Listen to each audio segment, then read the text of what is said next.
Hello and welcome to a preview of the elections of the Bihar elections. It's a very high octane, high stakes election, and this time between the ruling NDA, which includes the BJP and the JDU among others, and the opposition Mahagathbandhan, which is led by the RJD and includes the Congress and its other constituencies. So with me is Viraj Bab Naik. We are looking at this election today for the first time. I mean, we've been following it, but we're looking at it on our channel for the first time. So to give us a general overview of this election, I would like to bring up Viraj. Viraj Bab, please take it. Bihar Assembly has 243 seats and it is going for polls in two phases, that is 6th of November and 11th of November. On 6th of November, there are 121 seats and on 11th of November, there are 122 seats which are going for polls. Total registered voters is 7 crores 43 lakhs 55,976. Now, if you look at Bihar's voting, can we have slide 3 please? So, it has been comparatively lower than rest of India. In 2010, the voting percentage was 52.7. In 2015, it went to 56.9 and 2020 it was 58.7. So there is a gradual increase, which is a good thing, but compared to other parts of India, especially south, the voting percentage is slightly lower.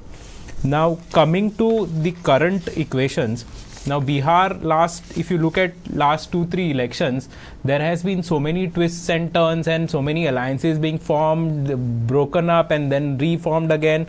So it's like a state of constant U-turns. So this time around, however, JDU, Janata Dal United, headed by Nitish Kumar, the current chief minister, is in an alliance with the BJP. They also have LJP, HAM, RLM going together as part of the NDA alliance, and their seat sharing has been finalized. Janata Dal United is contesting on 101 seats, whereas BJP is also contesting on same, that is 101 equal number of seats. The other constituents comprising of LJP have 28 seats, HAM has got 6. RLM has got 6 and 1 independent. So total 243 seats, seat sharing has been finalized. As far as Mahagathbandhan is concerned, so there is Tejasvi Yadav and Lalu Prasad Yadav's RJD, which is contesting on 143 seats. Second major constituent is Congress. It is contesting on 61 seats.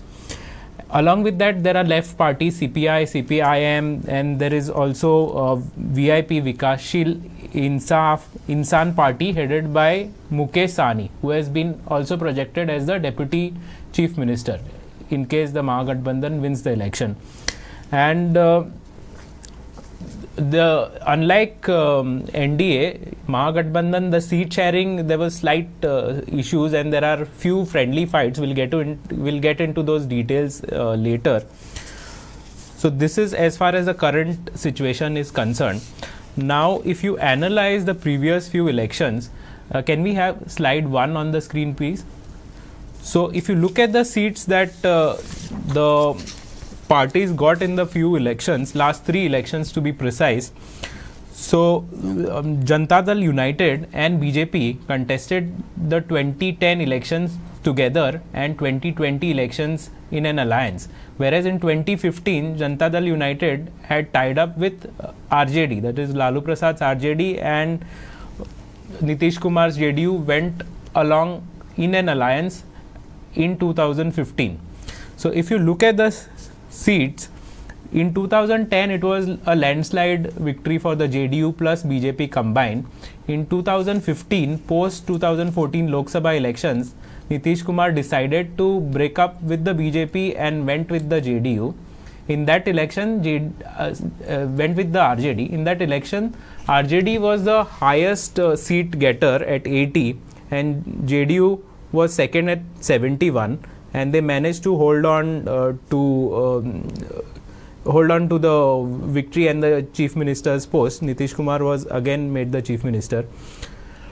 Subsequently, in 2020, Nitish Kumar decided to go with the BJP, and despite getting less number of seats, JDU got only 43 as compared to BJP's 74. He was still given the chief minister's post. Post that, again a U-turn happened. He went with RJD, was the chief minister for a year, slightly more than a year, and then came back to the BJP. I mean, it's a lot of data to process. Yeah, so I think we'll just we'll stop at this. The data thing is like one thing now. What you were talking about is that okay, for people who like in Goa who are like not so conversant with the various acronyms, synonyms, whatever. So of course BJP we know, Janata Dal United, JDU is Janata Dal United. That then there is the LJP. Ram Vilas Paswan, that is the Lok Jan Shakti Party. There is a small issue there, uncle and son and whatever. Then the HAM S, that is the Hindustan Awani Morcha, secular, and the RLSP, that is the Rashtriya Lok Samta Party. These are the various alliances. Now, I think the RGT, everybody knows RJD and INC, and then there is CPI and CPIM, whatever. Okay. Now, one thing I would like to think now see in 2010, once upon a time JDU, it was the Bihar politics was Janata Party. In fact, the Janata Party is the one that actually from where which birth also to the BJP in a way. It was that against the Congress, and JDU in 2010 bringing all those years 115 seats. Then next 215 seats. After that 2020 43 seats. These numbers have been replaced. Now these seats have gone to whom? Has it gone to Congress back and forth, or to a new entrant in the thing, to the BJP? This is something that I want to discuss. Second thing is, what is even more striking is the strike rate in 2020. So JDU strike rate was 37%, RJD is 52%, BJP is 67%, INC is the worst, and CPI is 63%, which is again not bad at all, which is a constituent of the. So this hit rate of the BJP, this time who is it going to affect? Is it going to be like the MGP, the JDU is going to get completely wiped out this time?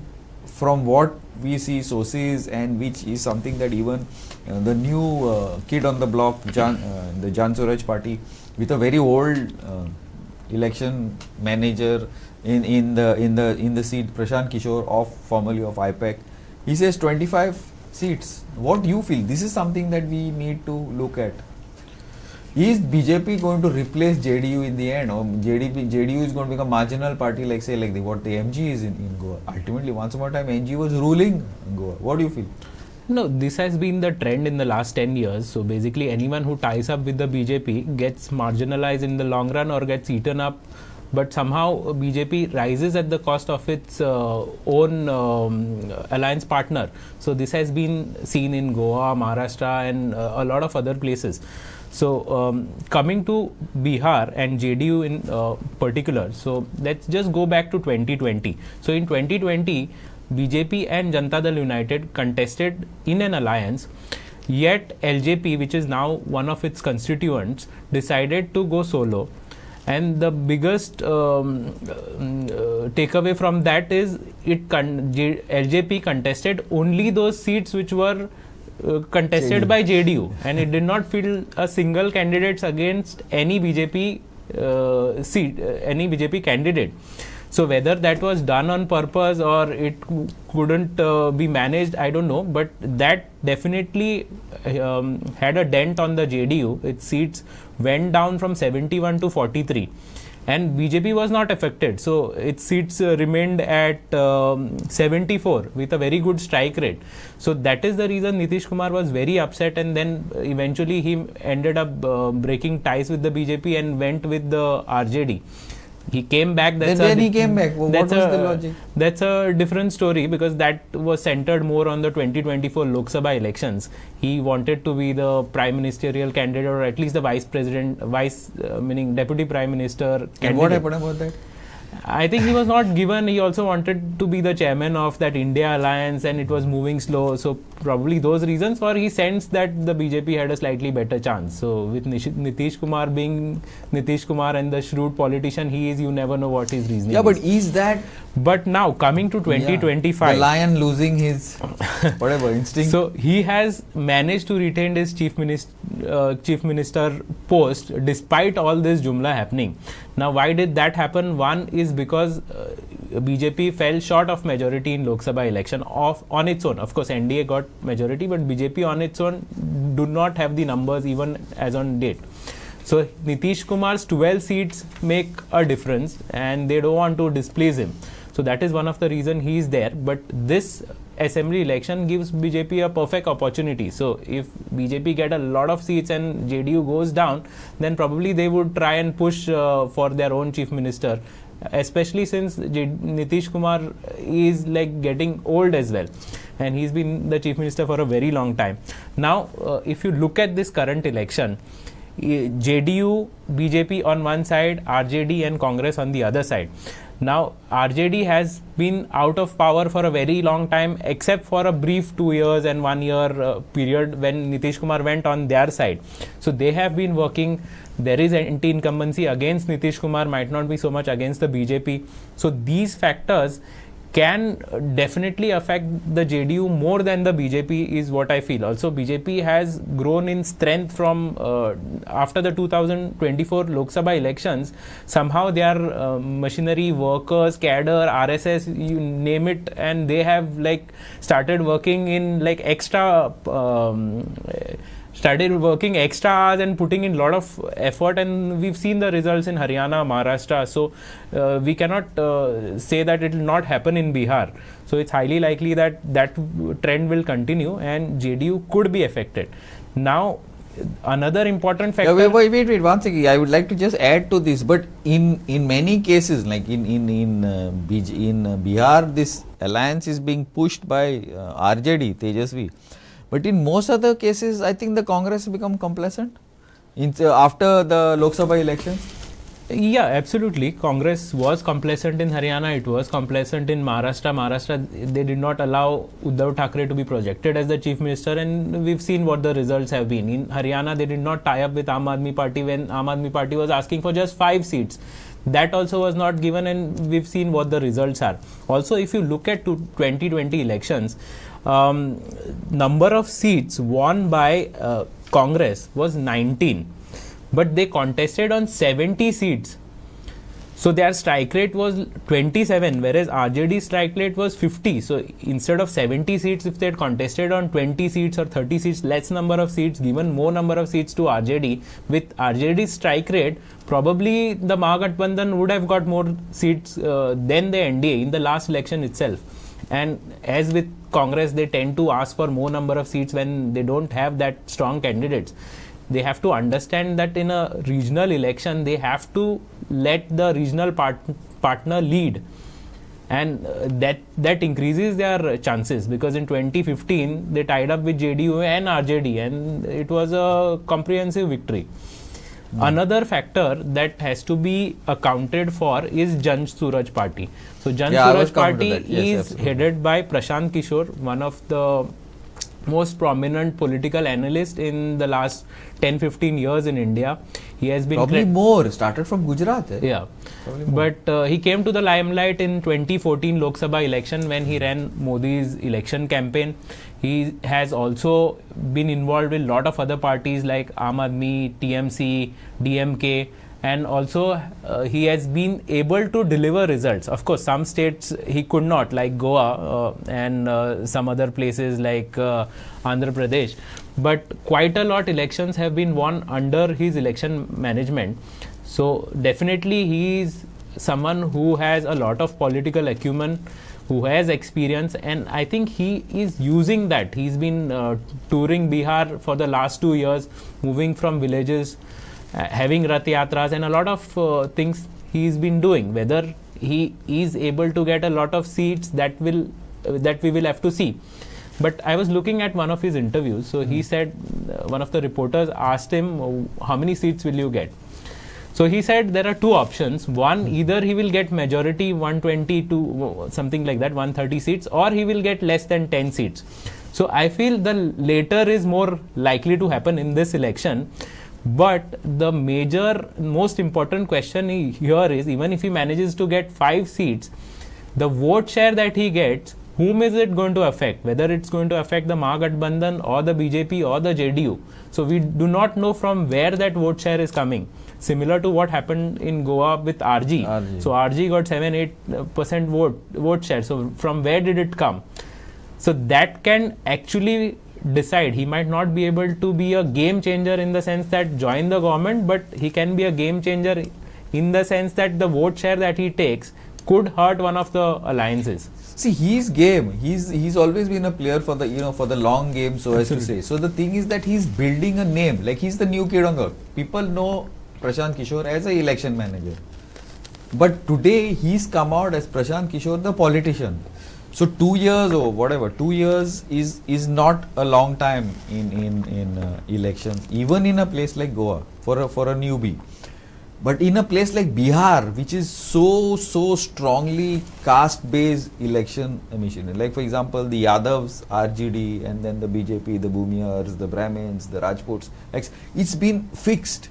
Now the JDU somewhere, so that's why probably today he's trying to build up the name, so people should know Prashant Kishore, Jan Suraj party, XYZ, and from what we see, his response in the market, in the field is been good. I don't know if it will translate to votes, because India is like this. If they feel that X alliance is going to win, even those 15, 20, 25%, 20% fence sitters will go towards that. Everybody wants to be on the winning side. That is Indian politics generally.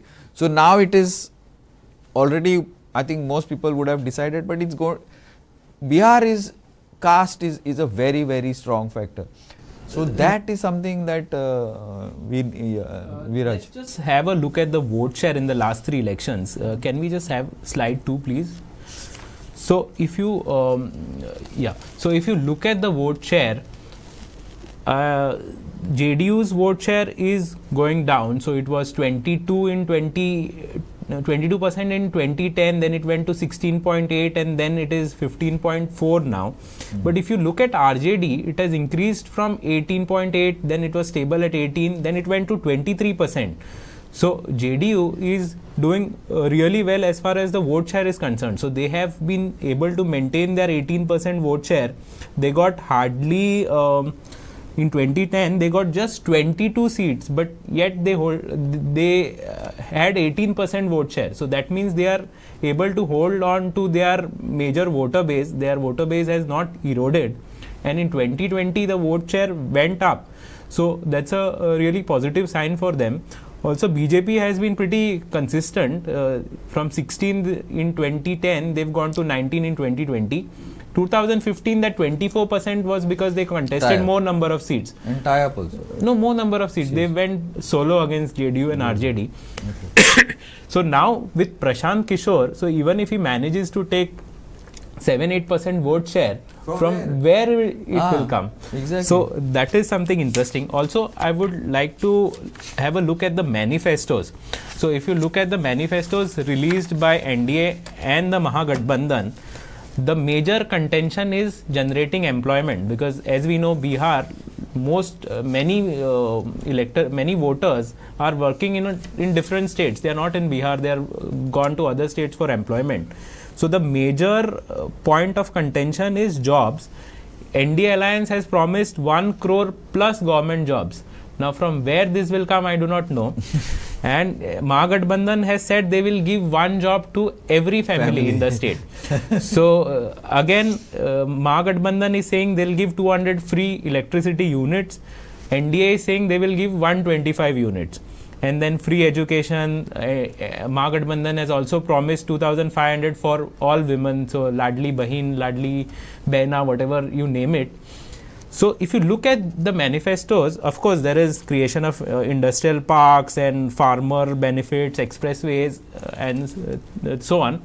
But the main focus is on this Revdi culture, like we've discussed it many times before. But if you look at Jan Suraj, they are looking at a holistic approach. So he's saying, I will first try and upskill the people, then I will get some schools, universities, so they come up to a level where they could be employed, and then get the industries and so on. So but what his point is, I don't know if you've noticed what is one of his points. He's saying, okay, fine, you talk about, say, the 2010, 2015, 2020, different, like the BJP has been in power, RJD has been in power, Congress has been in power. So now the BJP is blaming that no, that we didn't do anything and that so much the GDP is gone up. But his point, one point which I liked of his, now the GDP has gone up, obviously income levels have gone, but compared to the rest of the states in the country, where is Bihar? Still there. Migration is a huge thing in Bihar. Why people are migrating? Because their jobs are bad, they want to come to other more prosperous states and XYZ. Second point which I liked about Prashant Kishore is very, very telling point. Prashant Kishore, and we had also done a little bit of study on that. Which are the most prosperous states? South, like Karnataka, AP, Tamil Nadu, Maharashtra, say Goa. Why? Even Goa not so much. Why? Gujarat, except for Gujarat probably, is because the governments change.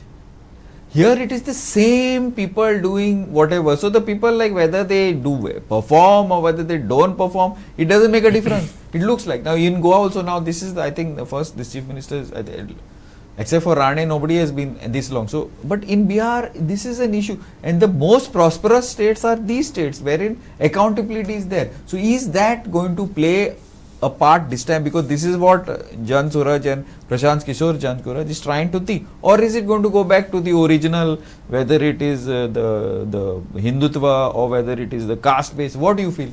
See, I think there is huge anti-incumbency against Nitish Kumar. One, because he's been the chief minister for a very, very long time. It's like 10, 15, 20 chief minister always, across parties. Yeah. And second is he tends to keep changing the alliances, which BJP has realized. But then BJP cannot help it because it needs that 12 seats which he has in the Lok Sabha. So even if they don't want to project him as the chief minister, they have to take a soft stand on that part. But BJP being BJP, I think they'll work extra hard to ensure that that anti-incumbency is somehow negated. But how? My point is how? Because like this is such a fixed caste-based issue. Now see, for example, the religion doesn't play so much of a part in Bihar. I think Bihar is like besides the Muslim vote, the minority vote, most of it are the majority really. But so caste plays a large part. So how are they going to do it? Because then the Yadavs will go some way, the minorities will go some way, the Sahanis, the deputy CM and all those will go some way. So what is those strategies? Like if you look at VIP, that Sahani, so he has been 40% is he represents. I mean, quote unquote, whatever. So he has been projected as the deputy chief minister only because of the caste. And then now he's Tejasvi is also saying that we'll bring a minority deputy CM, one more, who is, I think, I don't know, the minority vote is about 25, 26% almost. Yeah. So Bihar. It's always been Yadavs, Kurmis and so on. And you cannot discount LJP again. So also. Ram Vilas Paswan is no at least longer as a spoiler there, but his son is also playing a part in it. And LJP has been known to be in like alliance with one partner this time around and then shift to the other. So there's no loyalty as such. They just go with their vote share and they have that 5-6% vote share which somehow they manage to retain every election irrespective of which party they align with. But coming to Bihar, see, there is major issue as far as employment is concerned. Also, if you look at the infrastructure, it is very bad. So even if someone wants to set up an industry, the power is not there, piped water is not there. So I mean, how are people going to do it? So that building of the infrastructure part has to be focused on. And education, they are trying, of course. I don't know if on ground any much. See, if you look at the IS officers and from Bihar, there are so many from Bihar, but they are all living and studying in Delhi. So that's a different. Now we have like almost out of time. Last 3 minutes are there. So I just wanted to bring up a quick thing besides the prominent candidates like Tejasvi Yadav, obviously Lalu Prasad's son, then Maithili Thakur is a singer, I think she's a folk singer, she's for the BJP. Then there is a rift among the siblings. Tej Pratap Yadav is working for Chirag Paswan, obviously. Akile, I don't know. Now, who are the others? Some of the others, I don't know. Lovely. Okay. Also, total constituencies in phase 1 are 121 constituencies. Total candidates are 1,314.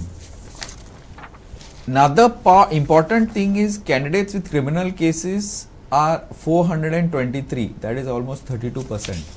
Serious criminal cases 354, 27%.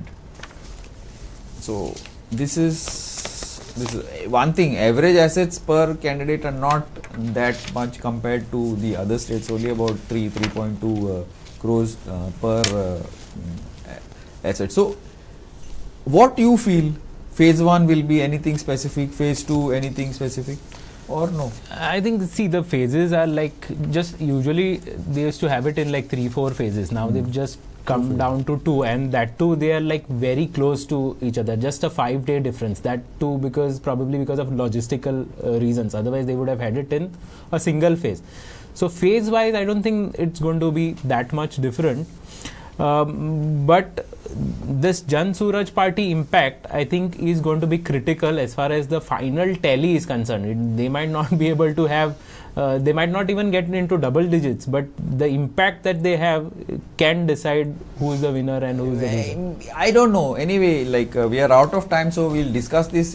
I don't know if they're going to have that much of an impact this time, because possibly what will be a bigger impact, I think probably JDU will come down probably. I agree, 25, 30 seats, maybe less, maybe more, but that is going to have an impact. And so I don't know if this is going to be Nitish's swan song final. Must see who becomes CM, who doesn't become CM. And yeah, now Prashant Kishore has made an impact on TV, has made an impact on social media. He is a very, very wily.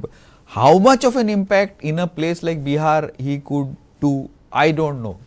Maybe, possibly, hopefully, it will be a bigger impact than he's done in Goa. Thanks a lot, Viraj Bab, and for all those who are watching us, we will be back on the 6th, and we'll be covering 6th and 11th as well as the 14th on voting. 14th for sure, it will be before lunch and after. We will put up the timings later on all this. Thank you and keep watching. I'm Glenn Costa for GOA365's election coverage of Bihar.